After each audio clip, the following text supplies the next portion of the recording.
The boss saw my credentials. According to him, he's very curious. What is giving a black guy the courage to come and apply for a job in China as a software engineer? It was difficult for me because it's either that or you go home. So either you do take the advice of what people are telling you to do, or you go home. China doesn't take nonsense. The work ethics in China, it's very, very active. It's very intense. It's nothing compared to the rest of the world. Like, you can't compare it to even America or UK or Nigeria. It's so different. Like, the parallel is too much. And I'm the only black person in the whole of the company, the only foreigner. I don't want to feel this shame. I was just scared of feeling this shame, like of being like pitied. But surprisingly, 2 days later, I got an offer, like I've gotten the job. Yeah, and I was like, how? How is it possible? I was the only person employed out of 15 Chinese. When you actually get into the country of destination, first thing to do is... Before we dive into today's episode, I want to thank our sponsor, Grabify. If you're a freelancer or remote worker in Nigeria, you know the struggle. You get paid in dollars, but by the time it reaches you, fees and conversion rates have chopped a big chunk. That is why I started using Grabify. It gives you a free US checking account right from Nigeria. Getting started is simple. Go to grabify.com or download the Grabify mobile app. Sign up with your ID and you're ready to share your account with clients. Clients can now pay you directly in USD without any middleman. You can save in dollars, spend internationally, or convert instantly to Naira at Grabify's competitive rates. And with no hidden fees, your money stays protected under the United States law. So if you're freelancing or running a side hustle, don't let bad rates eat your money up. Download Grabify today and use my referral code Esther to get started. Link is in the description box below. Hi everyone, and welcome to another episode of the Tech Journey podcast. I'm your host Esther Debayo, and today in my virtual chair, I have with me Francis Okafor. So Francis is the tech lead at IDEMIA, which is a biometrics and cryptography company. He's also based in China. And I'm very excited to get into the entire conversation about Francis's journey, his career, and just living in China, what that is like. So welcome to the podcast, Francis. Thank you, Esther. Thank you for your warm welcome. You're welcome. It's good to have you on the chair today and on the episode. I think my first question is, how did you find yourself in China? How did you get to China in the first place? Because, China is not one of those popular countries that people relocate to in that sense, or jackpot to. Yeah. You get lots of Nigerians go to US, UK, Canada, some Australia, but China is very particular in that sense. So how did China become on your, one of the options for you? Okay, well, it was kind of, a funny story because I never intended to go to China in the first place. But during my bachelor's degrees, mechanical engineering at UNIZIK, Nnamdi Azikiwe University, I enrolled in the Confucius Institute, the Chinese class for Confucius. Yeah. So my first day at the class, I was just laughing all through because everybody, the teacher was like, Ni hao? I was like, what is this? What is this? Like, I don't understand anything. So, fortunately for me, I said, let me just go there just to release because, studying engineering in Nigeria can be quite tough, right? So I was like, okay, the Confucius Institute is going to be a place for me to go and ease off, relax, see new faces, just have fun because I was just going there just to laugh. Always at the teacher during the classes. Just to chill. Just to chill and laugh. So I was like, okay, this is a good place to, ease off. And as time got by, I found that I was getting the language like faster than I imagined. And the teachers took interest on me. And we, after the class, they asked me to stay back and let's try to practice Chinese together and stuff like that.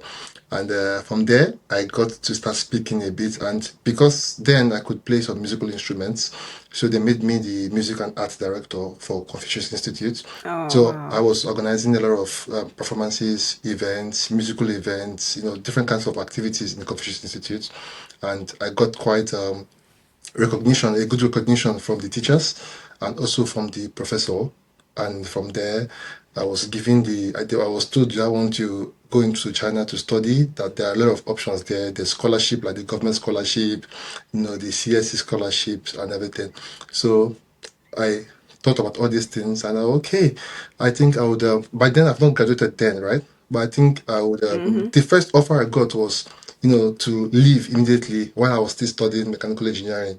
But trust African parents, it's not possible. So You have to finish where you yeah, started. my dad said no, never. That I have to finish. I have Okay. to graduate first before thinking. So my first offer was in my third year to leave Nigeria to China to, start something there. So I did not do that. Rather, after like my internship, I got a job as a Chinese translator to translate for Chinese companies, and it was paying quite well. And when I graduated, I got a better job than that too. And Wow. I said, well, even though I'm earning a lot from the job, because as at then, not now, Chinese translation was paying very, very well. Like that was the blood money then. Wow. And it was Are you paying, serious? Who yeah. would have Oh thought? yeah, that was the blood money then during our set. It was very good. So I said, I think this is not what I want to do with my life. I don't really have, even though I'm good at the language, because I was very, very good at speaking Chinese then. It's not what I was not really getting the peace and happiness of where I wanted. So I said I need to go and pursue my career in whatever I want to do. I was not still certain of tech then, actually. I was still a bit confused because I just finished mechanical engineering. I was like, what next? And during mechanical engineering, I tried a lot of things. I was a mechanic. I was an electrician. Tell me Yeah, about I it. I was actually in. studied mechanical No, engineering that's too. nice. So I Yeah, did for a lot of Unilag. things. I built circuits. I did like I'm more like the practical Tell kind me of about person. it. Yeah, I'm more practically inclined than theoretically inclined. So I'm not getting the fulfillment I want, and I want to go to China to explore more options, just for a few years, and come back. And when I got to China, that's how my own story started. So that what took me there. Wow, that's an interesting story. Who would have thought that it was the Confucius Institute that started the entire journey for you, Yeah. right? And how long did you like spend in the institute before you were promoted to like the Mhm. music director and all? Like how Yeah. long were you there? Oh, that was actually very, very fast. Within 3 months, I was Oh, already given the Chinese flute. It's called dizi. So I could play the concert flute. We have what we call concert flute, right? it's like it played like this. So since I could play the concert flute, they yeah. like I should try to play the Chinese flute called dizi. So they gave it to me. I was able to figure it out in a day. And they gave me some Chinese songs to learn. So during our Chinese performances, I played the dizi. So this was 3 months into Confucius. So from there, they're like, okay, this guy is very active and he's always coming around. So let's put him in charge to organize activities. And from there, I also had some group of friends who were very good in music. So I was bringing them over to the Confucius Institute to, perform with me. And fortunately, all of them also joined as well learning Chinese because, yeah, Are you yeah, serious? it was good. It was good. You're going to teach me something in Chinese before Oh, you without leave. Maybe pleasure. you teach me. Without pleasure. Maybe you teach me how to say my name in Chinese. It's Like very easy. my name. How will I say my name is Esther in It's very, Chinese? very easy. 我叫 Esther. 我叫 Esther. Wo Zhao Esther. 我叫 Wo Jiao Zhao Esther. Esther. So this is the colloquial way of saying my name. Is just like casual way, but we have a formal way. Okay. 我的名字是名字 is a name. 名字 means name. So 我的名字是 Esther. But in colloquial Chinese, you can say 我叫 Esther. Just very simple. So Okay, I'll go with Wo Zhao Esther. okay, fine. That's Fine, fine. that's okay for me. 'Cause That's good. That's good. but China, I think China just seems like speaking with, I don't think I've actually ever had a conversation with someone that has, moved to China, lives in China, and Yeah. has started getting familiar with the culture in China. But I think it's pretty fascinating to just hear. It's like a different world, right? Like I'm so used to hearing things from US, Canada, and just the Western world. But hearing someone that lives in China, I'm sure when you moved to China, you probably had some, let's say, cultural shocks. So what was that culture shock for you like? Outside of the language, now you're already familiar with the language, but when you're like, oh my God, Mm. how is this even possible? What's that like for you? The biggest cultural shock I had is what everybody is aware of. Of course, the food. That was my first cultural shock. Oh, okay. Yeah. So it took me a while. It took me a while to be able to adjust with the food. Like the way they eat in China is different from the way we eat in Africa, like Nigeria to be specific.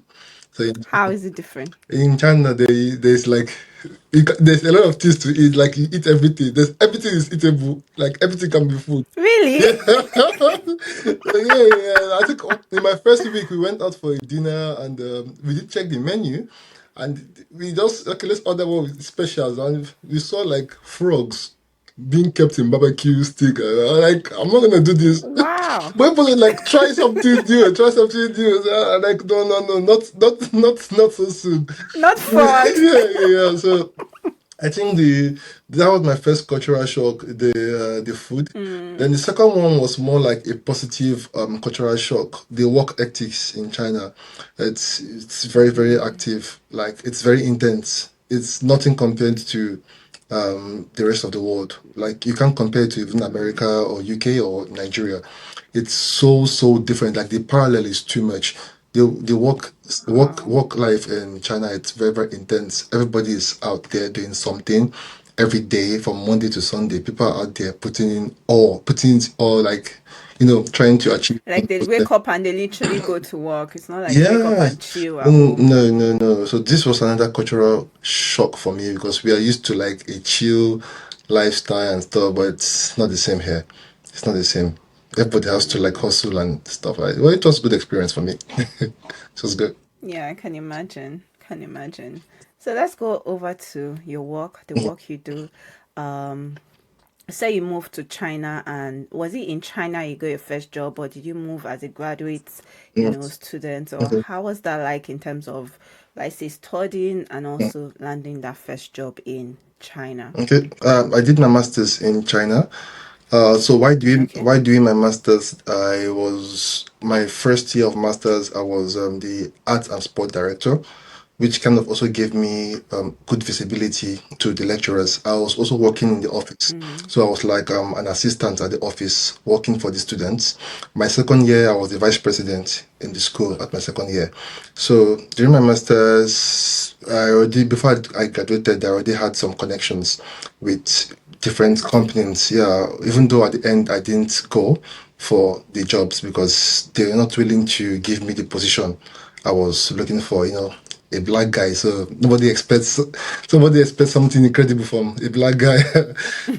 I ended up not going for the positions that they were offering. So rather, I decided to make my own way because the norm here is just go for where there's the money, right? That is the norm because yeah, everybody's trying to hustle, trying to make way, and trying to, for the yeah, money. yeah, and everything. So the norm probably is you when you finish school, just go for where the money is plenty more and you'll be fine. But I was not really ready to do that because I left Nigeria for a reason. If I wanted the money, I would have still stayed in Nigeria doing my Chinese translation and everything, and I would still get the money. So I left Nigeria for a reason, not to come back here again and still continue in the circle of trying to pursue money at the expense of my happiness and what I was looking for. Mm-hmm. So that first 3 weeks or 4 weeks after my graduation was pretty intense for me because then I was getting so many advice from everyone. Like everyone was telling me just go and do English teaching or just go and do sports because I go to the gym a lot and I also play football. So Mm. I had some like sports skills or music because I was also performing too. I was organizing a lot of music performance in the So you school. had different options Yeah, I had a actually. lot of options. So people were like, you have music, just go and perform in bar, or you go and become a gym instructor, or just like everybody was coming with their own, trying to help you make it in life. But Idea, yeah. that was not where I was thinking. That was not like it was so far Mm. from what I was doing. And during my masters, I already worked on AI. Yeah. I worked on an AI project for Mm. with NLP.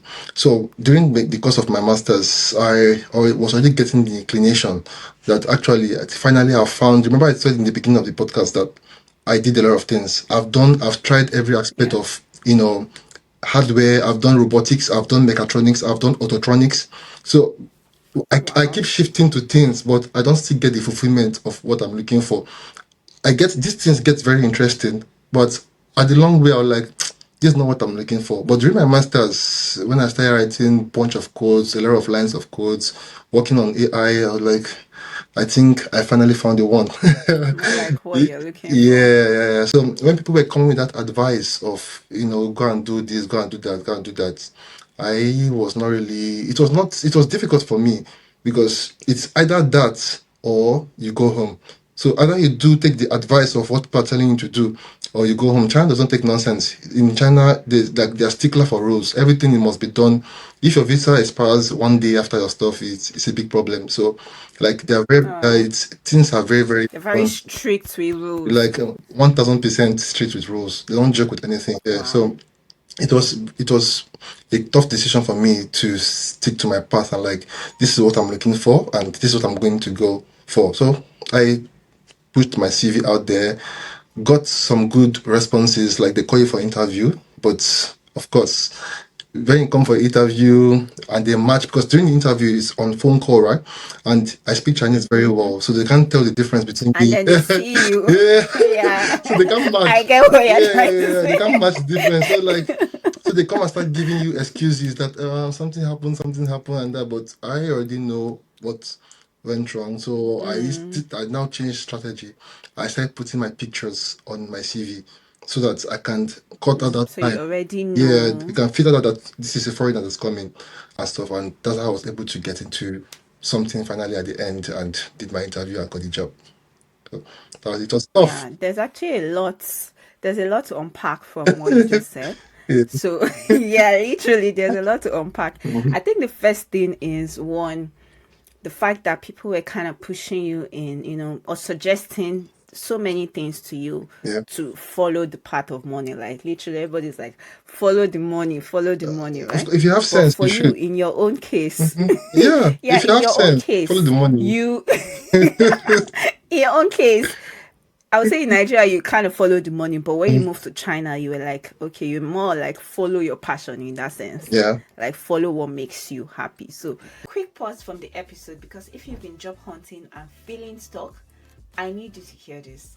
Hired is my 3-day career accelerator that I designed for folks like you, those that are tired of applying, hearing nothing back, and want a step-by-step guide on how to land their dream tech job. Inside Hired, I don't just talk about how to fix your resume based on generic advice. I actually walk you step by step on how to craft an ATS and keyworded optimized resume that attracts recruiters. And that's not all. I also teach you how to turn your LinkedIn profile into a direct job invite magnet. I'll also show you how to craft a job search plan that saves you time and gets you results. People like Bukola join Hired, follow the steps, and has this to say: Hired is the most step-by-step plan I've come across. I finally know what to do every single day. Now Bukola is on her way to land her dream role, and you could be the next. If you're tired of guessing and want a real strategy that works, then visit thefreelancehq.com/hired or check the description box below for a link to save your seat. Let's get you hired. Now, back to the episode. Do you think following the money, because you just said if you Mm. have sense, but following the money, to what extent should people follow the money? And at what point will you now say, okay, you have enough money? Because I think it Mm. was easier for you because Mm. you already maybe had a bit of savings, Mm. had some I was money on stashed. scholarship. So I was also on scholarship too. okay, you were also on scholarship. Yeah. Okay, even better. So Mhm. you didn't necessarily have that dire need of money. You were comfortable in that sense. Not necessarily comfortable. I'm the firstborn. Okay. I'm the firstborn. As an Igbo guy, you're the firstborn. There's a lot of responsibility, Yeah, yeah, right? yeah. It was Okay. not, yeah, I was not. Yeah, so tell Mm, us about like mm, the push or the drive to still, mm, stick with your own mm. pursuit of happiness despite all the Okay. money, temptations. Okay, so there's one thing that I've always known about myself because they said the more you know yourself, the Okay. better, which is I think I have this tendency to always look at the future. I don't know, maybe Okay. this is something that is regular for everyone, but I always have tendency to gauge the future. So I said to myself, if I go into teaching English and doing all this stuff, and I do this thing. I cannot do this forever, right? I did it for like 5, 10 years. According to what people's advice, make the money. Then after 10 years, go into business, like invest the money in business, and be a big man. Stuff. But I was like, anything can happen tomorrow,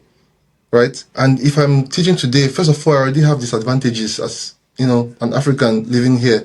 So Exactly. anything can happen tomorrow, and I lose all these things. Where do I start from? I start from the zero because I don't have any skills, right? I did engineering quite all right, but if you go into the real world, nobody looks at what you did in school. People look at your practical True. experience. What can you offer to me? What value are you bringing? So I said, yeah, I did all these things very, very well. And if I decide to go and do something else again for 4 or 5 years, and God forbid something happens, and I'm out there in the job market, like in the in the space where everybody's trying to look for something, where am I going to start from? Nowhere. I can't start at that time to start building skills again because there's no time. You have more pressure. It's already It's too too late. late. You Yeah. have to start making. You have to start like because you have more responsibilities and everything. So I thought of all these things and like it's actually better I suffer now to just stick to this stuff. And I knew that okay, this is maybe kind of a bit of cheating too because I won't say my drive was entirely purely motivational on what I was looking for. I'll be honest with you.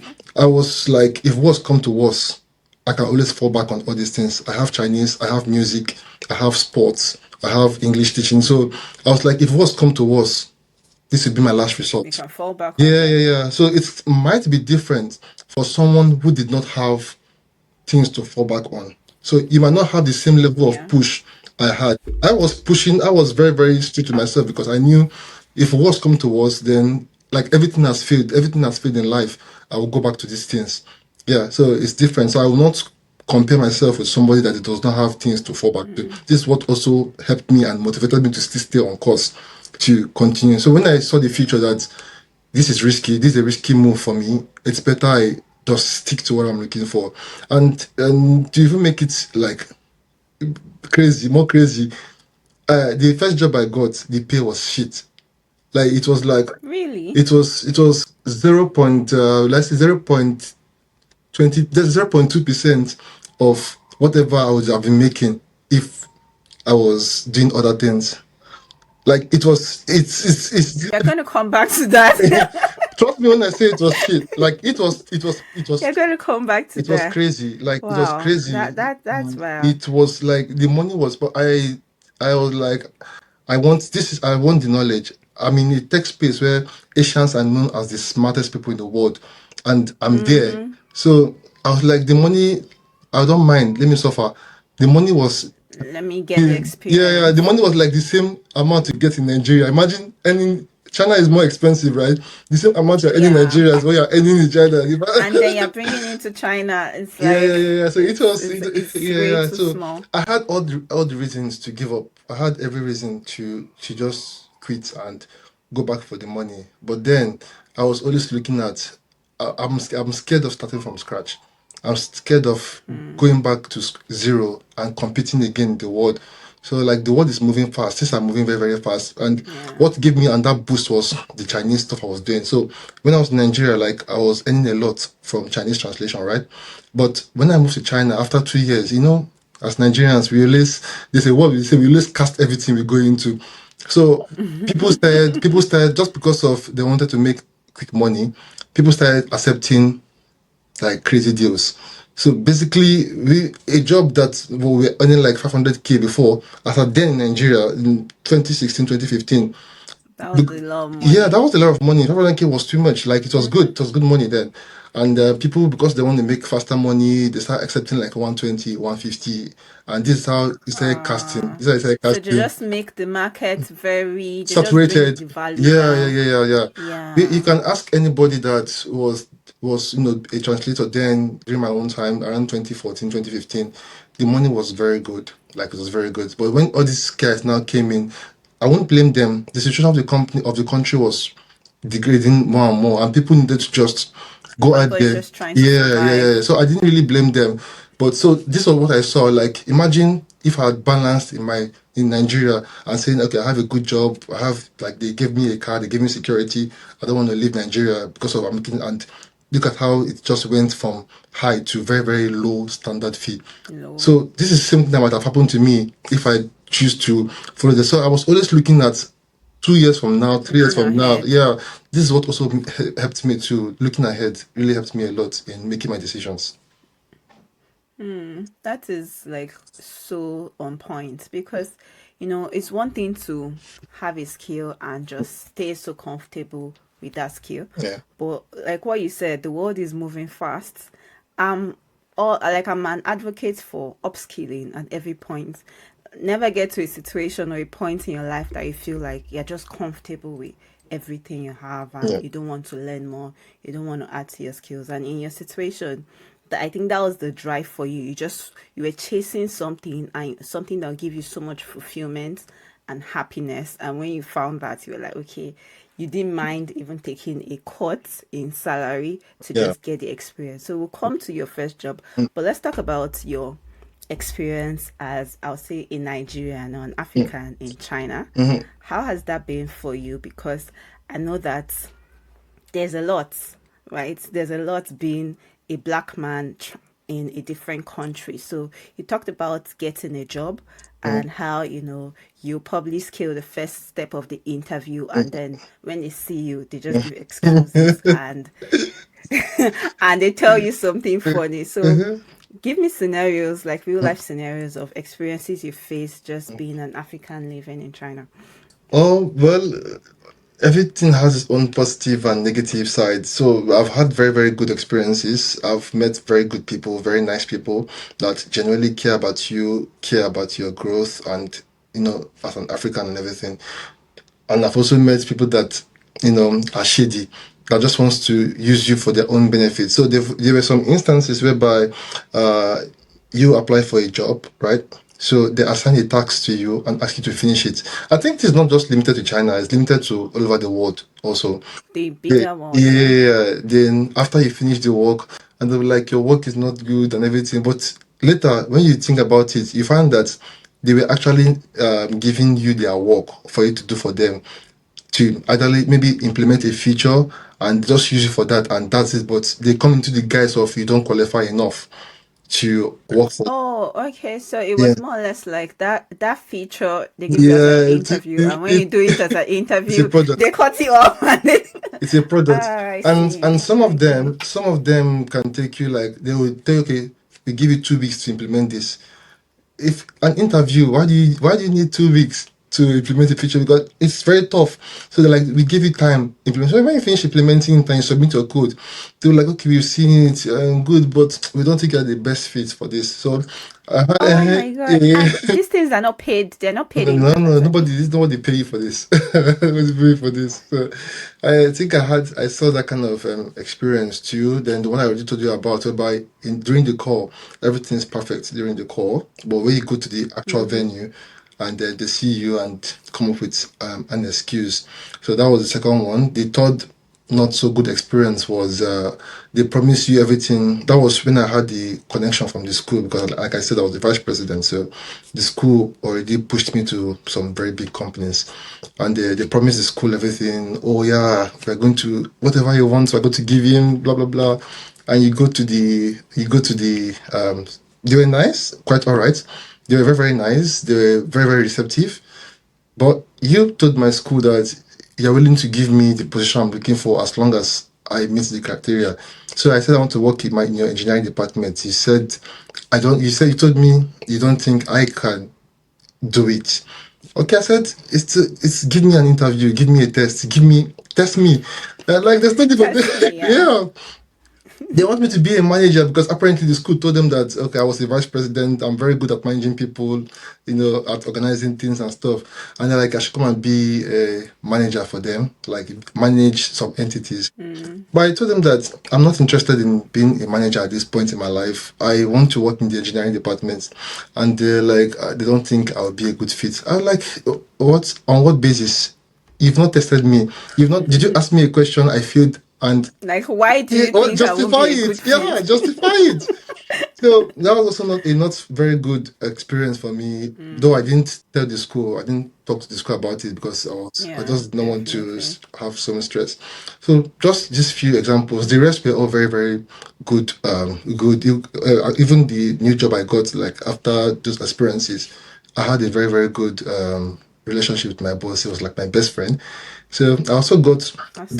I also got different offers then before I chose my boss because of, if you remember the last post I made about how during my interview and stuff. So Mm-hmm. after that, I still got two more offers, but I decided to go with him. Oh, I decided to go with him because I could see the clear difference between his mindset and other people. Others were and the just, yeah, others. others were like testing you to be a robot. Are you going to be a perfect army? Are you a perfect soldier for the company? So we give you things to do it, and your life is just I'm gonna do. be perfect AI, Francis Yeah, yeah, AI. yeah, yeah. So that this was the vibes I was getting from them, and like I said, to make it crazier, these guys were also paying more than the one I went for. They were all paying very, very good Oh, so amount. there was Yeah, a lot more pool. yeah, yeah, yeah, yeah. They Wow. were like, there was very good pay from these other two jobs, like very, very good pay. Well, I always try to look deeper in things. I found out that I think I'm going to learn more from my current boss, and what he did during that interview left a very, very lasting impression in me forever. So, I'm going to stick with him. I'm going to stick with him. And I thought I made the right decision because I learned a lot. Yeah. Yeah, I learned a lot. Awesome. Awesome. And we are going to talk about the this interview because I think that Yeah, was one of the highlights of what we're also going to say yeah, in this episode of the podcast. hmm Interviewing, right? yeah, When you're in an interview and you ask the question you probably don't know the answer to, and yeah, I've been in that situation, but mm, I think a lot of times the easiest thing to do is to just fumble and shake and just say, "Oh, I don't know." But mm, it's interesting to always think about it and just put in an effort because at the end of the day, I don't think, at least most sensible employers don't expect you to know the answer to everything. But it's yeah. like at the end of the day, if you don't know the answer to it, what can you now do? Like, what's your thought process? How do you think? So for you, you mentioned that maybe you were not very familiar with JavaScript at that point. You were using the Yeah. C plus plus C, or C sharp. C. Yeah. C, just C. Just Okay. C. Yeah. And then, Mm. he told you to write a code in JavaScript. So Mm-hmm. tell us the full story. Okay. So during my masters, I was using Python and C during my masters. So I used it a lot. Although Okay. I did Java and C++ back then in school during my bachelor's degrees to write Okay. some programs, right? So at this point, I already knew four programming languages that I could be very, very comfortable with. So after my HR, we have different stages of interview. So I had my own HR interview. Obviously, it was in Chinese. So after the whole everything, the HR said she likes me, and I think she thinks I will be screened for the interview. So she sent my credentials to the boss. The boss saw my credentials and he said, according to him, he's very curious. Why, like, what is giving a black guy the courage to come and apply for a job in China as a software engineer? Like, Are you is it all right? serious? Like, so he said he must meet this Like, what's guy. giving him the Yeah, audacity? it was like he said he could not understand. I said he could not understand that Oh, what is wrong, that something must be wrong somewhere, that he has to meet this guy. So he said he has to meet this guy. That's why he didn't pick me because I was the most qualified. They were like very, very people with that had went to we think we some of the best schools in China. We have two, Xinhua and Peking University. So it was like they had this kind of CV, but he saw my CV among this CV, and like, what is making me stand out of these people? So he has to experience this. And he called me for the understood. interview, and unfortunately, I didn't have time to prepare for the interview because, like I said, the HR said that she after speaking with me in Chinese, she's like, "Oh, a black guy that speaks Chinese very well. This is going to be a very, very good fit." So she sent my CV to my boss, and the next day they called me for interview. The next day, how am I supposed to how am I supposed to prepare? Prepare. Yeah, it was crazy. It's just crazy because at least if I had the time, I would have okay this because they wrote what they are doing, like they wrote the language they're using and Okay. everything. So then of course I'm a Nigerian, we don't the door. I would have taken like You'd have prepped, oh yeah. don't joke with Nigerians, man. Yeah, if I had the time, I would have taken a lot of time to at least written some things in JavaScript, but I didn't have the time to prepare.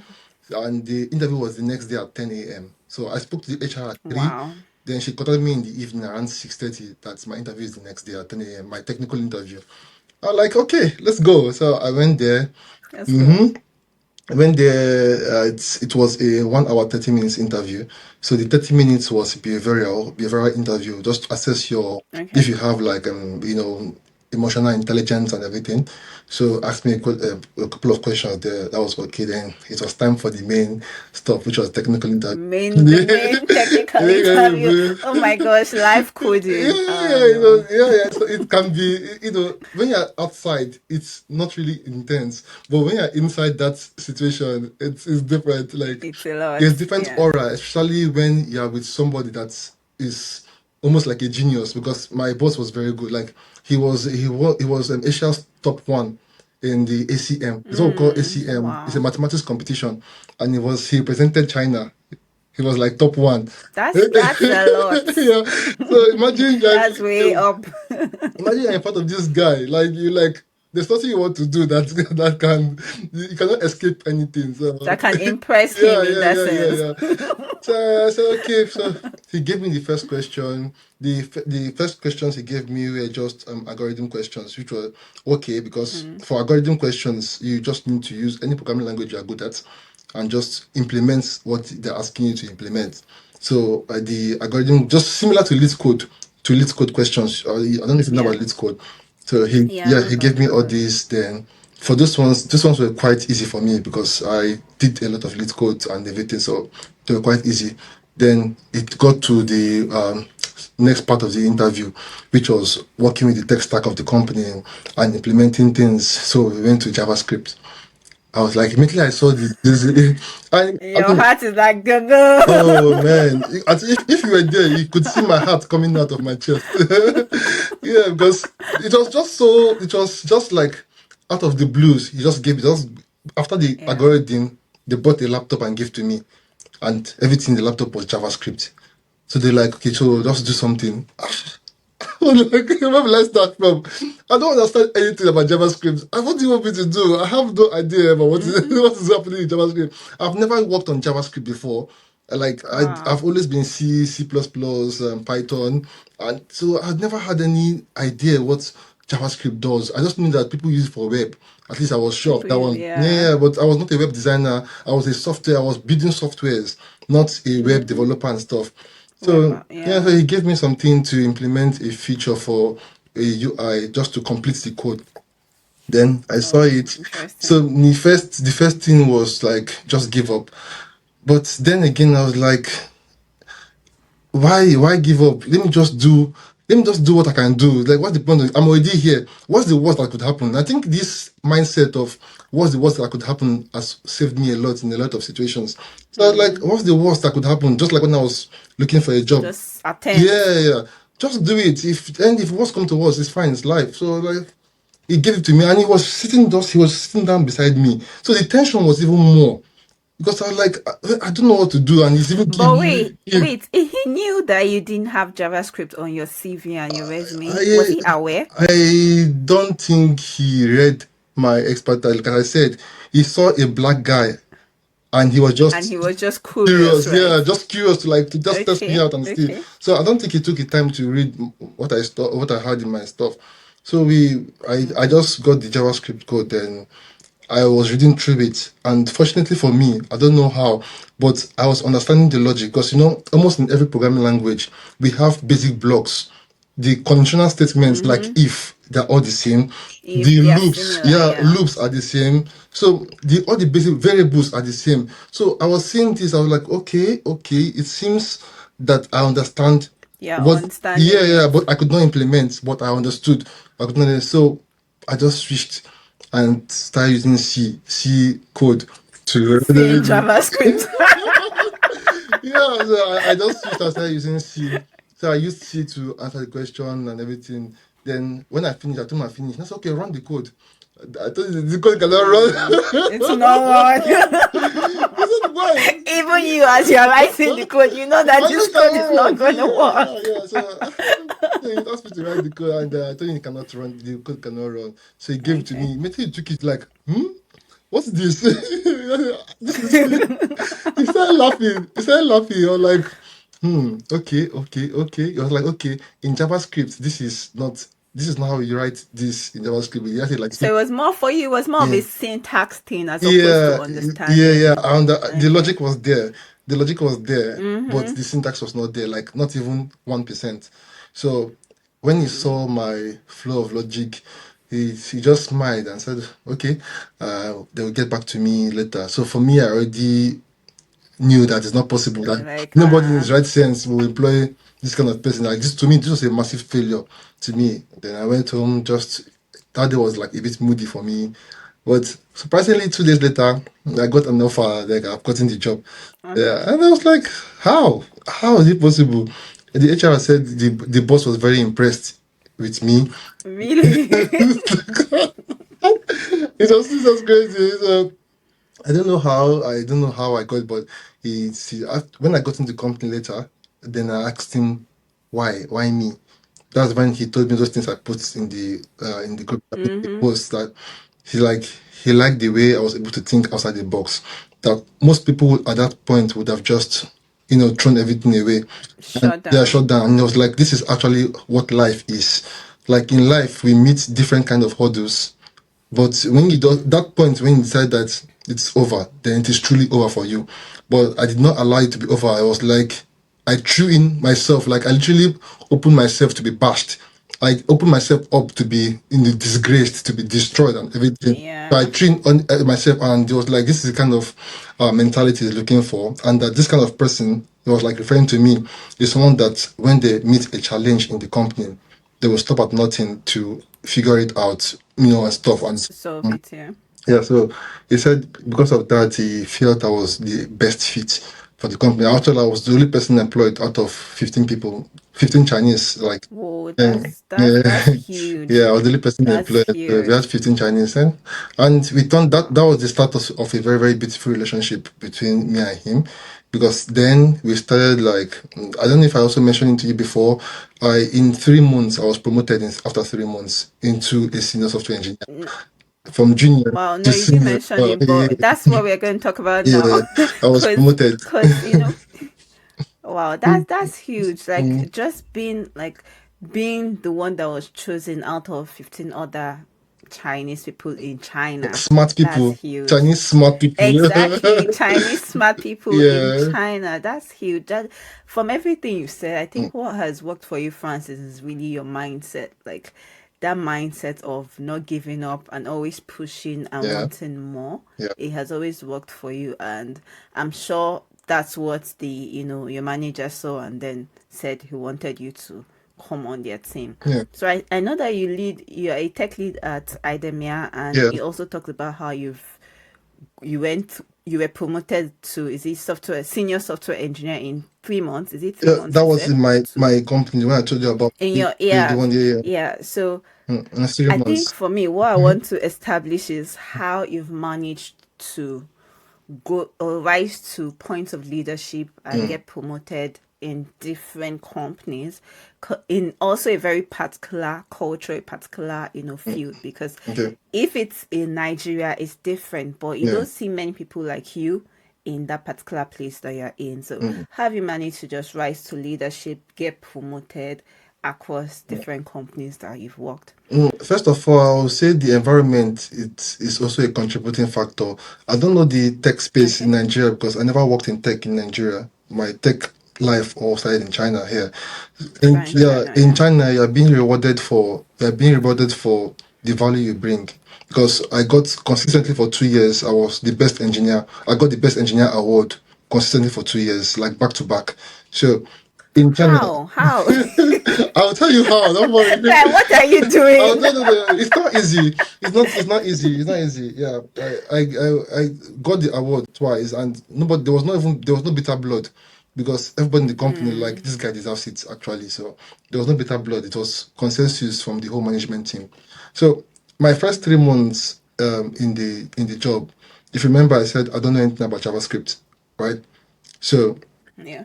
I was we had like in China we grade engineers from L1 to L6, right? So at that point I was in L2. L2 is a junior engineer. So L1 is more like you're just entering the field. You don't know anything. So but my boss, yeah, Entry. but my boss felt like I think he thinks I'm L2 because I have the logic. I just don't have the syntax or anything. So he placed me in L2. Then I was in a team with L3 engineers, all L3 engineers, right? So my first month, when they gave me my first task to do, which was very, very simple, just like create a blog for the company where people can upload documents and upload our documents, our copyright stuff and everything. So I was given that first task to do. I had no experience. I had to research on how to use JavaScript to do this. Then in 1 week, I was able to finish the feature. And my boss was he like I was making this guy, I was making him like have hypertension every week because he was like, who is this person? Who is this person? So, so later it turned out that because then then it was just JavaScript, but our company stack language was JavaScript and Golang. So then I had no idea about Golang also. So we had 4 backend engineers which were very good in Golang. They were the back end. So I was coming in to also help out in the front end guys with my JavaScript, supposed JavaScript skill. So when they gave me the job to do, I implemented it, and my boss was kind of very, very happy, and it was good. Then in after 1 month, I got bored. Like I get bored easily. That's why I learn too many things. So I told him that I'm interested in learning Go. And he was like, why not? So he was really giving me this enabling stuff. Was giving So you ginger. yeah. And actually, this is the way I also treat my team members now, like people that work under me, both the interns and every other person. I give them this enabling environment to just explore, just do whatever you want to do. Make the mistake, I'm there. If you make, there's no mistake you make, I cannot correct. Learn. Yeah, if you make a mistake, that even if it kills production, I will still recover the production environment. So I give like he impacted in me, and it's the same way I'm impacting other Chinese people to so it was good. I told him I want to learn Golang, and I think that was what really triggered the will I say impressive opinion on the management. So when I started learning Golang, the work hours finish at 6. So when we finish at 6, that's when I start my own work from 6 to 12 midnight every single day. So I had no private life. I was working from Monday to Sunday every day. What? That's because I didn't want to be disgraced. When they give you the same job that they're giving to L3 engineers, the L3 engineers, You didn't want to look like the junior in yeah, and I'm essence. the only black person in the whole of the company, the only foreigner. So I was like, I Wow. don't want to feel this shame. I was just scared of feeling this shame, like of being like pitied as okay a black person, so maybe he's not that good, so let's just pity him and keep him in the Yeah, company. maybe let's Yeah, just have yeah, I him. wanted to Just avoid that leave notion. him there. I wanted to avoid that notion. So when everybody goes home, like around 6, I got to play table tennis with my boss in the company because we had a table tennis court. So then everybody did not think, people did not know I was after table tennis. I still stay back. They think it's just normal after sports. I go home. So, but I didn't want them to know that I'm doing extra work to this thing, that I was very incompetent because. To be honest, I was very incompetent at that point, very, very incompetent. So I didn't want them to know that I was incompetent because, like I said, I had no experience, no Golang, no JavaScript. Where am I going to start Yeah. from? So when they go home, after the place with my boss, I go back to my seat and try to read on documentations, learn how to use this code. Then when my boss saw what was happening, like recently, because he was like, why am I always in the company till midnight? Then he joined me, and we both of us started staying in the Okay. company in the midnight every single day of our life. Oh, interesting. So Then he will now stay back and yeah, be with you. and after back and be with me. Wow. So while he was with me, we started implementing different features for the company. Like we started building things for the company. Once he is done with the module, he pushes the module to me. So then I was not the only full stack in the company. Then we never had a full stack in the company. Like there was nothing like a It full was stack. front end, Yeah, back we had end. teams. We had teams, front end team. We Uh, had the UI team. We had the back back. end team. Yeah, Okay. so I was the first full stack of the company, and after this was after 3 months. Amazing. Yeah, after 3 months, then Wow, that's from amazing. there, the management called me and they're like, they showed me what I've contributed to the company so far, the product I've built so far, the app, the tools, the digital tools I've built so far for the company, and then they feel that I'm not really the level I am currently in. I need a promotion. That's why I was promoted. Okay, sorry, to a full stack first. Then after another three Full months, stack. yeah. Okay. So I was promoted to. I was now the official full stack, the only official full stack for the company after 3 months. So after another 3 months, again from full stack again to senior software engineer.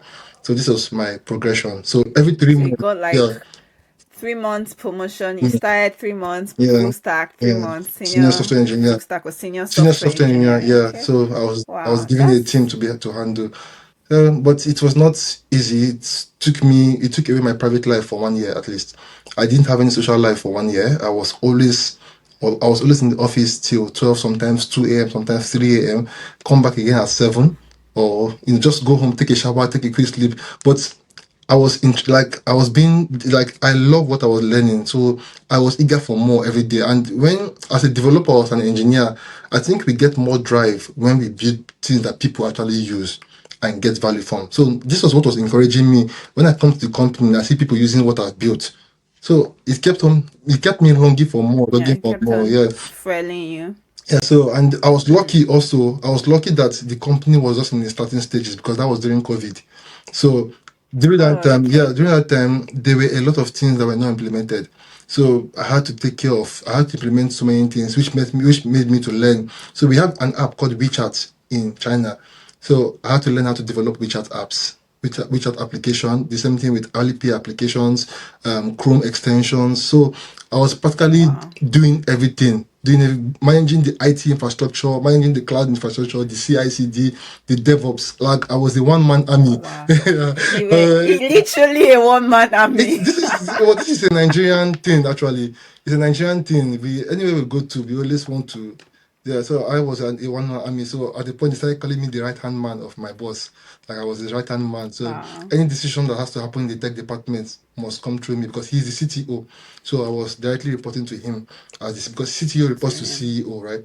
So this is how I was kept on going, and before I knew it, I was able to. I didn't even know I was even learning a lot until I looked back after a year and I saw all the things I've built, including the AI applications, like very, very awesome things. I was like, actually, I've actually learned a lot and I made a very good decision. So this was what helped me. We were talking about your experience in leadership at China and Yeah. everything. So now is it still the same company you work at or is No, it a different I'm company? working for a French company now. IDEMIA, called IDEMIA. Okay, Yeah. IDEMIA. Yeah. Okay, I'm working for a okay. French So company. it's IDEMIA that you're now the tech lead. Yeah. Okay, Yeah. so yeah, so let's talk about a bit about IDEMIA. You being Mm, the tech lead mm. and how that has been like leading other people. I don't know if it's still all Chinese that you're working with. Are you working with all Um, Chinese or I, it's a mixed? It's It's more of a it's it's mix. more of a mix. It's a multinational company, right? It's multinational, Okay, so we have different people, but more of I'm in Shenzhen, which is China. So I have Shenzhen. some Okay, Chinese people too that I also look after. But I have teams in India also. Then we have teams in Exton, America, France, Brazil. So it's okay. so That's a large team. yes, I'm taking more of a global role. I'm actually taking more. Yeah, I'm doing Okay. more of a global role. Yeah. Okay, so I think my question is how have you managed to just incorporate the leadership and also the different, because every country has its own culture. Like you are a Nigerian and African, you are in China, working with French people, working with Indian people, and also leading them. So how do you incorporate that whole cultural balance Mm, as a team lead? well, I'm not a team lead. I'm a technical lead. There's difference. Tech lead. Yeah, there's Okay. difference. Okay. Okay. As a technical lead, yeah. Yeah, of course, you're going to definitely have the cultural difference. It's going to play a major role because it's not the same way you deal with the Indian team that you deal with the Chinese team. this has like vast culture. But Yeah. there's something I've learned from my boss, like my recent boss. He's very, very good at management. Like he's like the best I've ever seen in management, in leadership. So he always mentors me in balance and adapting to a particular, so the way I treat the Indians, he tells me just like do as if you are in India, right? So treat them the way as if you are in India. You cannot use the same management style for everybody. It's not going to work. You just collapse. So I just use the same, like the India, like what works for them. I've worked with them for a while. I know what works for them and what doesn't work for them. In the beginning, it was not smooth. Yeah, but going down the road, as I started getting more experience, because this was my first time of managing like a diverse team. Sorry. Initially, it was just local, like only Chinese in my previous company. I was just managing just a team of Chinese people. So now coming into like a global role, it was not the same experience. I was bringing in like okay, I'm experienced in leadership. I was bringing it in here, but it was not working. I kept on, failing. But each failure was a teaching moment for me, and my boss was always there to guide me on the best way to handle things, to handle issues, to handle people, and stuff like that. So I was growing. It was not easy, but I was growing. It That's it. was, yeah, and now, at least now you have enough experience. Yeah, You're still yeah. probably on a learning journey, Of but course, we learn I'm every sure, day. yeah, Yeah, yeah, you yeah, every day. have like that experience right now. Yeah. So I think two more questions. The first one is, in terms of your language, I know you mentioned that you speak about four different languages, right? Yeah. Chinese, English, German. French, and German. Yeah. That's a lot. Yeah, literally a polyglot. So, how did you manage to learn all of those languages in? Is Mm. it how many years did it take you? 4 years? Spread across four or 5 years? No, it depends. Like Chinese were like 1 year, but of course I've been speaking Chinese Okay. ever since I learned Chinese. All right. Yeah. Yeah, for all these things, I didn't really invest time in learning, apart from Chinese, because I went to Confucius Institute. For others, it was just during my shower time. I just put on Primsla. You know Primsla, right? It's a very, very good. No, I don't Yeah. know. I know Yeah, Duolingo. Duolingo is also good, but Yeah, that's the one I if you use. want to speak well and fast, I think Pimsleur is going to help you very well for that. To speak well, it's more like What do you call it? Primsla. Pimsleur, Primsler. Pimsler. Okay. Pimsleur. It's very good for. Yeah, Primsler. yeah, it's Okay. very good. So when I'm on the metro or in the taxi going home or coming back, because I always keep my brain active. I have my morning routine, but at the same time, I think the only time I take time to come on social media is actually when I'm having dinner or lunch. But most of the time, if I'm doing something, I get bored. So the best way to cure the boredness is to listen to audio. So, Listen. yeah. So when I'm doing activities, I listen to these audios. I also the environment too is enabling. When I was in school during my masters, I was almost all my friends were Germans. Like all my very good friends were Germans, and Okay. every night we always came out in the open, sat down in the open, with drinks, and everybody were all speaking German and stuff like that. Then something for French. I'm in a French company, so the environment is also enabling too. So I think it's all about how you structure yourself. The same thing with musical instruments. Although musical instrument was it was my hobby from when I was little. As a kid, I've always loved music. I was like the choir master and choir director back then in music. So it was yeah. So that was just like a hobby. But for languages, was more about I always wanted to fill in the gap. So I feel somehow when I'm just taking a shower, just like that. Like I feel. Without doing Yeah, anything. yeah, You feel like you're yeah, wasting time. it's crazy, it's See what crazy. China has done to you. So I feel kind of empty. The same thing when I'm like I'm traveling somewhere, I'm going somewhere.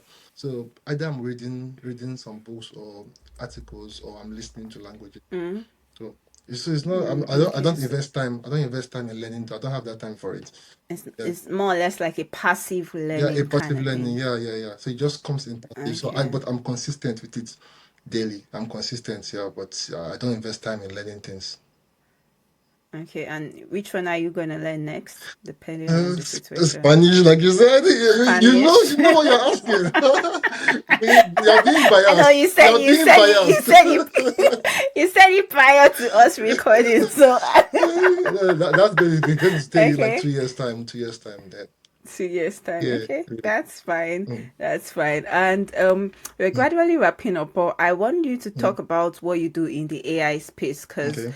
you said you're building, Community. something to power a community to power Mm. China African e-commerce, right? An Yeah. AI platform. So Okay. tell us more about it. What does that really mean? Okay, so first, it's in two ways. It's in two ways. So I've always been an advocate for tech transfer between China and Africa, specifically starting with Nigeria, because obviously I'm a Nigerian, right? And being here in China, I've been here for 6 years. I've been opportunity to come across different kind of technology. Like almost everything we do here is powered by technology. Almost everything. Like Mm, so, when I see these things, I think back on the problems we are currently facing in Nigeria, like security, logistics, and all these things. So I see these gaps. There's a very, very significant gap between these two places, China and Africa. So that's where the thought came to me. So why not I create something that can bridge this gap so we can gradually migrate some of this technology via either investors or some of the guys in the big tech space to come down to Nigeria to build something. So one of the things I'm doing is actually investing in this community. We have like I'm part of like three communities: the French community, the Chinese community, the Chinese hackers community, and tech in the tropics. So four communities in total. I think five actually, but all is centered around AI, building AI okay. applications and technology. So that's one aspect. Then second aspect is I'm building a platform that empowers sourcing from Nigeria to China, not just in terms of product, but also services. So sourcing for services, project management, if you want to build a factory, if you want to get equipment, if you want Interesting. to source products. So I'm building an all-in-one AI platform that is going Wow. to power this to make this possible. Yeah, because like in China, like my city now is a tech city. We have like all the tech gadgets that are being exported all over the world coming from here. Then close to Shenzhen is Guangzhou, where almost every Nigerian goes to for business for both import and export. Is that where they Yeah, do all the yeah, importing, exporting? yeah, That's like yeah, the yeah. That's like HQ. that they call it like the small Nigerian city here. Then we also have Oh, Yiwu. We also interesting. have Yiwu city. So most of this, I'm close to these cities, right? So like I saw during my conversation with these guys that do this importation business and sourcing and agents and everything. I had some interviews with them to get their pain points so that I can see how to help them solve this, with technology and AI. So this is the second thing I'm working on to help them. Then the third thing I'm working on is, of course, building AI tools to help enterprises, to help businesses, to help both small scales, individual, like irrespective that I do leadership, I do everything, but I'm also a bit of a geek. I love to program, I love to build. So I love to build applications, to build tools, to build things that work that people can use. So these things that take up all my time. And Wow. recently, I started coming into LinkedIn because my friends advised me that all these things I'm doing in China and everything is very, very good for me to, showcase these things To to. push it out. Yeah, so I thought about it. I'm like, okay, I'm not really the kind of person that is big on social media. I'm always like more of, I like my space and stuff. Well, I like that. Yeah, yeah. I was like the world is moving towards this part. Like I said, I always look into the future. Like the world is moving towards this direction. Like it's best I just put it out there. What I do, you never know who you can meet or who you can collaborate with, and that's how I started coming to LinkedIn, and of course that's how I met you.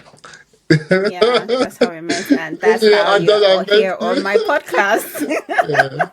Yeah, Yeah, so all of these things, you're working on them already, or is it yeah, something I'm you working on intend? them Have you started already. working? Yeah, I'm working on them already. Okay. Yeah, but because of Okay. Do you have like a 19, time frame of when you uh, want to launch? I am thinking by the end of this year, I should have the first version Hmm. of the tools rolled out by the end of this year. Then hopefully next year we can go into a much larger scale.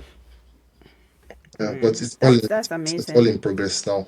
It's all in progress. Okay, it's in progress. It's a work in progress. Like Yeah. it's if you say end of this year, that means you've been working on it for how long? I know you are a fast worker, so No, I'm into a lot of things. I'm into a lot of things. I just started 2 weeks ago to build the framework because I before doing this I did to do the market survey, like going to go and talk to people. So that part has okay. been done already. I've gotten the data I need to work on. So I've gotten this part done. So the next phase is now the implementation. So last week was all about selecting the technological framework, the frameworks I'm going to work with, the programming language I'm going to use. Of course, Golang. I want something very fast. So yeah. So just now I'm now moving into the actual implementation, which is always my favorite part in everything I do. Every project. Yeah, yeah. Implementation.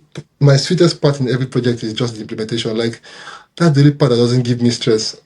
I mean, yeah, that's the reason why I love that part a lot. So that's what I'm doing now. Yeah, sweet, sweet, sweet, sweet. Mm.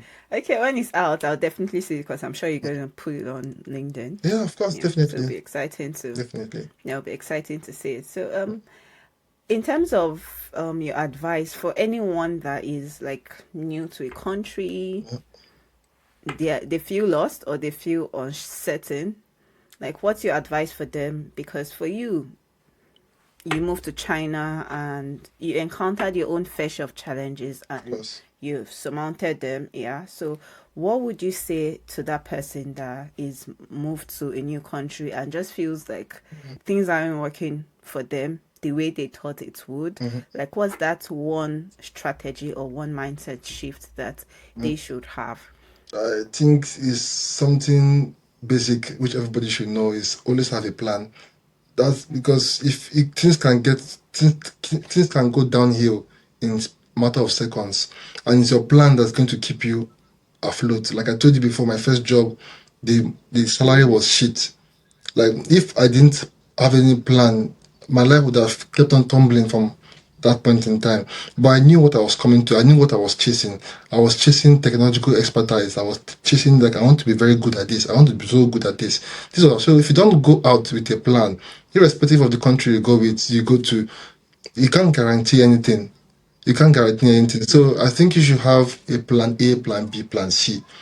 And if plan A, but the fact that you have plan A, plan B, plan C, still make your plan B and plan C invisible. Like they don't exist. Throw it away. Focus Yeah, fully. Mm-hmm. put everything in your plan A and just go with that. As long as you have the conviction, it's going to keep you going. Then when you actually get into the country of destination, first thing to do is understand the terrain. Yeah, you can't. I also made this mistake too. You can't just go into a place and assume it's not things don't work that way. So understand the terrain, understand how things work. Try to, engage with either the locals or your fellow experts that are there with you. But understand the terrain, understand how things work. Like what's the work policy, what's the culture like and everything.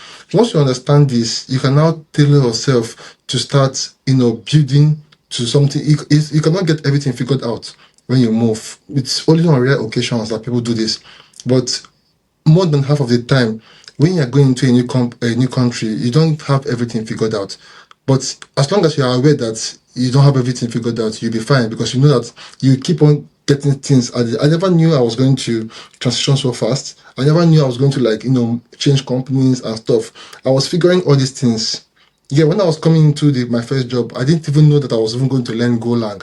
I was just coming into like, okay, I want to be in the tech space by all means. I want to grow here. But as I was there, I do you know that I don't want to I don't want to really embarrass myself, but I was always thinking, yeah, then why one of the things that made me not to learn JavaScript was because like, oh, it's for all these website developers. I was always looking down on website developers. That what is website development? I don't like all these things, website development. And they say, yeah, but I didn't know that there was more to it. I didn't know because I was limited by my own perspective. I was limited by my own experience, Yeah. by my own circumstances, which is almost always the case for everyone. We are all limited by our perspective. So if you want to go into somewhere, Sure. yeah, you don't know everything. You don't have everything figured out, but you will pick things as you move on. So just explore. As you go. Yeah, explore. Be open to keep an open mind. Explore all your options. Then the same thing happened to me. I didn't know I wanted to go into software engineering. I was doing autotronics, mechatronics. I was doing everything because I kept on finding. But some other person will like stick to something, and then, oh, you've been there for like a year, so no need to quit. But I didn't. I was always changing. I was always shifting to different career paths because I was not feeling it. So don't be too scared to, if tech is not working for you, switch immediately. Don't be too scared, but always try to, Yeah. yeah, don't lie to yourself. Understand your terrain, move according to, like, learn on the way. Don't kill yourself and make all the plans in the whole world. It's going to turn to, going Yeah, to turn and to not trash. take action. Yeah, yeah. You will learn on the way. It's not the Yeah. same. You will learn on the way. Yeah, Just my little that's advice. very good advice. That's Mm, very good advice. Last thing, Francis, mm, before we let you go, yeah. um, I want to hear about your first job. I know we said we'll come to it. If you can help us in like 3 to 5 minutes, give us that whole experience Mhm. of getting that your first job and saying, I know you mentioned that it was like it really, not paying Yeah. well. So tell us about it. Okay. So to give you like a context, like a standard engineering job in China then should be like from 10,000 RMB. So 10,000 RMB, if you convert it to Nigerian currency out of that time, was like almost 700K, right? Or 800K. Okay. Yeah, but it's not the same here because things are expensive. It's not the same standard of living here, right? You have to pay house rent and Yeah. everything. So, but then I was receiving like 4,000, like 4,000. So, which was almost like 200K. So after you've paid house rent, yeah, Oh, after you've paid house rent, you've paid taxes, you are left with like, very, very little. yeah, you're left with nothing. So you're left with like It 500. was nothing. But that's the truth. That's the truth. You're particularly left with nothing. You have no savings and everything. So it was quite challenging because I was seeing all my friends, doing very, very well. Of course, living the big life, doing a lot of things Yeah. and stuff. But I didn't let it discourage me. And like I said, when people see me outside, they're like, okay, like, you're in Nigeria, and how did you get to this level? They think it was just by grace, or, well, of course, it's by grace too, but all these things not But come. Yeah, there you was hard put work. in an effort. I Yeah, put in hard work. serious effort. I didn't just put in effort. I put in serious effort. I don't think anybody in their right sense would want to stay in the company until like 1 a.m. or 2 a.m. It gets, nobody wants to do that. Everybody wants to have their like work-life balance, and so especially in a place where you don't have friends. Because after moving from school, I migrated to like another district. So in the district, I was just all alone. There was nobody in the midst of just Chinese people everywhere and stuff. So this kind of stuff, the first instinct as a human is to go out, like go to the clubs, to go and connect with foreigners. Go to stuff. Yeah. That should be your first instinct. Enjoy Yeah. yourself. Yeah, but I just did not, I couldn't do that. I just stayed back and learned. And also, again, I didn't want to say this before, but now you have pushed me. Let me just say it. I had an issue with one of my seniors. He was not really happy. I was not really happy the way, like, especially when I was promoted to a full stack. He was very, very upset because I came into the company as a junior engineer. He has been in the company for like 3 years before he was moved to a senior engineer, right? And I was promoted to L3, the same level with him, in the space of 3 months. He's a Chinese, of course, he's a very, very good guy too. Like, he's very, very intelligent and smart. So we started having conflict, like a lot of conflict. And how did this conflict come about? My boss, the CTO, he assigns work to, normally in a project you have like, we pair front end, back end, UI, PM, and QA. We pair this Okay. to form a team. So I was a full stack. They give us work. So during the days as a CTO, my boss always goes for a lot of meetings. My senior guy always takes his phone and just watches different kinds of things, movies and stuff, while I do all the work. After everything, he takes all the glory because he's the senior guy. He does Wow. the report and stuff. So this was happening for a very, very long time. And where I couldn't take it anymore was when I actually hit a problem. Like, I got into a challenge, and you're the more person with the experience. So I went to him, like, I've been on this challenge for more than 2 days. Then there was no AI, there was no everything. Everything was based on your brain and Stack Your Overflow, brain and also and reading. whatever you can research. Yeah, yeah, Exactly. yeah. Stack So there Overflow. was never any AI thing and stuff. So all the bugs we were fixing, all the features I was implementing, this all came from me reading documentations, reading papers, because some of the things I had to implement, they never existed. So I needed to read people that PhD papers, PhD level papers to understand their concepts, then implement this. So I was building things from scratch. So I got to a point where I was stuck, and I came to my senior guy, like, I'm a bit stuck. He was like, I should figure it out myself. Am I not a senior? Actually, I'm a senior now, like him, so I should figure it out myself. So I told him that both of us were assigned this code, right? And I've written 80% of this code. So you're not even helping in any way. I think that we're working, yeah, I remember the project, we're working on WebSockets. We're building WebSockets. So I told him that I'm having a challenge here. Try and help me fix this thing. You have more experience. He's like, I should not disturb him. So then I couldn't take it anymore because I was like, you have been receiving all the glory for the work I've been doing, and yet you didn't listen. So we had like a kind of a bit of altercation. So I raised my voice a bit high. And that was the first time in the company that they saw this very sweet guy that's always laughing. Yeah, yeah, Get get angry. angry. So I was so angry.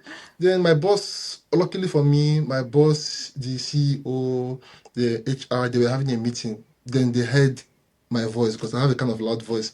So everybody rushed out, like, what is happening? That Francis, how is this possible? How can Francis be angry? Like the person before. Francis never gets They're angry. like, how is this possible? Like, how is this possible? So they called both of us to the office.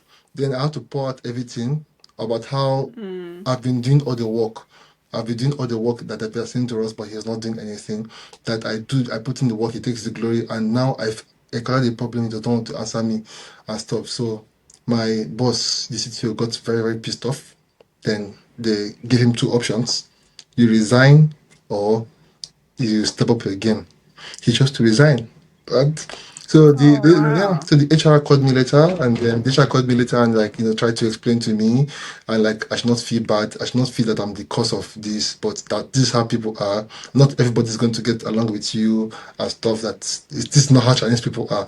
This is just individual problem. His own individual Yeah, yeah, yeah, yeah, issue. yeah. So not everything's a bed of roses. So this was just one of the cases I faced in working in this kind of environment. The rest was just practically me putting in my best. At a point, I was transferred to different departments to optimize their processes. So each time we have different departments in the company. So every quarter, they push me every quarter to another department to optimize their process, to build things for them, to build tools for them. So I kept on going, and maybe this is where I want to come with another advice again. If you are starting out in tech, I think what will pay you more is startups than enterprise, like than bigger companies, Big because companies. yeah, you grow Exactly. fast. Yeah, you grow faster in people that in startups than bigger companies. But bigger companies, everything there's a structure in place. You have everything in place. So if you're a JavaScript person, if I was, although I got a position at a very very big company too, but which I did not go for later. Uh, Everything is in place. So if you're like a JavaScript person, you're only going to be working on JavaScript. You can't even touch any other thing else if you're in True. a company. Nobody's going Because to allow that's you. what you were hired for. Yeah, yeah, yeah. Nobody's even going to have your time to do anything. So if you are starting out newly, not just in software engineering, maybe AI or any stuff like that, I would advise you go to a place whereby they're just starting, so you have the flexibility to do whatever you want. Just 1 year is enough for you. So put all in, like all your efforts to that in 1 year, then move to your dream company and stuff, then you'll be fine. So that's just my own little advice. Awesome. Mm. Awesome. Amazing. Amazing. Amazing. Thank you, Francis. This has been a very fun and engaging conversation. I've enjoyed it, just learning about your story, Yeah. learning how you've been in China and how you're still thriving and leading global teams. Mm. So yeah, keep making Nigeria proud. Always, always, always, always.